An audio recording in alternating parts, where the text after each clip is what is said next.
വൈദികരെയും സമർപ്പിതരെയും സ്നേഹിക്കുന്ന തിരുസഭാ മക്കളെന്ന നിലയിൽ നാം അറിഞ്ഞിരിക്കേണ്ട പരിശുദ്ധ അമ്മയുടെ പ്രത്യക്ഷീകരണങ്ങളിൽ ഒന്നാണ് 1947 പീറീന ജില്ലി എന്ന മാതൃഭക്തയ്ക്ക് ലഭിച്ച പരിശുദ്ധ മറിയത്തിൻ്റെ പ്രത്യക്ഷീകരണം.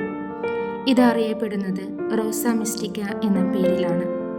ഓരോ കാലഘട്ടത്തിലും ആത്മാക്കളുടെ വീണ്ടെടുപ്പിനായി ഒരു പ്രത്യേക നിയോഗവുമായി ലോകത്തിൻ്റെ പല ഭാഗങ്ങളിലും പരിശുദ്ധ അമ്മ പ്രത്യക്ഷപ്പെട്ടിട്ടുണ്ട്. 1947 മുതൽ 1966 വരെ പരിശുദ്ധ അമ്മ റോസാ മിസ്റ്റിക്ക എന്ന പേരിൽ പ്രത്യക്ഷപ്പെട്ടതിൻ്റെ പ്രധാന ഉദ്ദേശം സമർപ്പിതരുടെയും പ്രത്യേകമാംവിധം പുരോഹിതരുടെ ആത്മാക്കളെ വീണ്ടെടുക്കുന്നതിനായാണ്. 1947 ആദ്യമായി പരിശുദ്ധ മറിയം പ്രത്യക്ഷപ്പെട്ടത് ഹൃദയത്തിൽ 3 വാളുകൾ തുളച്ചു കയറിയ രീതിയിലാണ്. ഈ 3 വാളുകൾ 3 തരത്തിലുള്ള ആത്മാക്കളെ സൂചിപ്പിക്കുന്നു. തങ്ങളുടെ വിളിയോട് വിശ്വസ്തയോടെ പ്രത്യുത്തരിക്കാത്ത സമർപ്പിതർ, മാരകമായ പാപത്തോടെ സമർപ്പിത ജീവിതത്തിൽ ആയിരിക്കുന്നവർ, പൗരോഹിത്യ ശുശ്രൂഷയ്ക്ക് അയോഗ്യരായി തീർന്ന പുരോഹിതർ. ഈ ആത്മാക്കളെ രക്ഷിക്കാനായി പ്രാർത്ഥന, പരിത്യാഗം, പരിഹാരം എന്നിവ പരിശുദ്ധ അമ്മ ആവശ്യപ്പെട്ടു. 1947 ജൂലൈയിൽ വീണ്ടും പരിശുദ്ധ അമ്മ പിയറീനയ്ക്ക് പ്രത്യക്ഷപ്പെട്ടു. അപ്പോൾ 3 വാളുകൾ അവളുടെ പാദാന്തികത്തിൽ വീണുകിടക്കുന്നതായും തൽസ്ഥാനത്ത് റോസാപ്പൂക്കൾ വെളുത്തതും ചുമന്നതും സ്വർണ്ണ നിറത്തിലും കാണപ്പെട്ടു.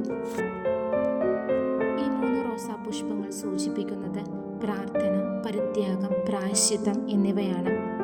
പരിശുദ്ധ അമ്മ പിയറീനയോട് ആവശ്യപ്പെട്ടു, എല്ലാ മാസത്തിൻ്റെയും 13-ാം തീയതി എനിക്കായി സമർപ്പിക്കപ്പെടണം. 12 ദിവസങ്ങൾ അതിനുവേണ്ടി ഒരുങ്ങണം. ഈ ദിവസങ്ങൾ പരിഹാരത്തിനായി മാറ്റിവയ്ക്കണം.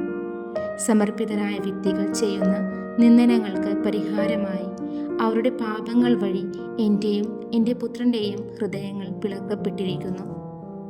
പരിശുദ്ധ അമ്മ ആവശ്യപ്പെട്ട മറ്റൊരു കാര്യം ഡിസംബർ 8 അമലോത്ഭവ തിരുനാൾ ദിനം ഉച്ചയ്ക്ക് 12 മണി മുതൽ 1 മണി വരെ കൃപയുടെ മണിക്കൂർ ആചരിക്കണം. ഈ സമയം പ്രാർത്ഥനയിലായിരിക്കുന്ന ആത്മാക്കൾക്ക് ആത്മശരീര കൃപകൾ നൽകുമെന്ന് ഞാൻ വാഗ്ദാനം ചെയ്യുന്നു. പ്രാർത്ഥന, പരിത്യാഗം, പ്രായശ്ചിത്തം എത്രമാത്രം തിരുസഭയ്ക്ക് ആവശ്യമുണ്ടെന്ന് പരിശുദ്ധ അമ്മ ഇതിലൂടെ വ്യക്തമാക്കുന്നു. നമ്മുടെ കൊച്ചു കൊച്ചു പ്രാർത്ഥന കൊണ്ടും പരിത്യാഗം കൊണ്ടും പ്രായശ്ചിത്തം കൊണ്ടും തിരുസഭയെ താങ്ങി നിർത്താം. സമർപ്പിതരുടെയും വൈദികരുടെയും വിശുദ്ധിക്കായി നമുക്ക് പ്രാർത്ഥിക്കാം.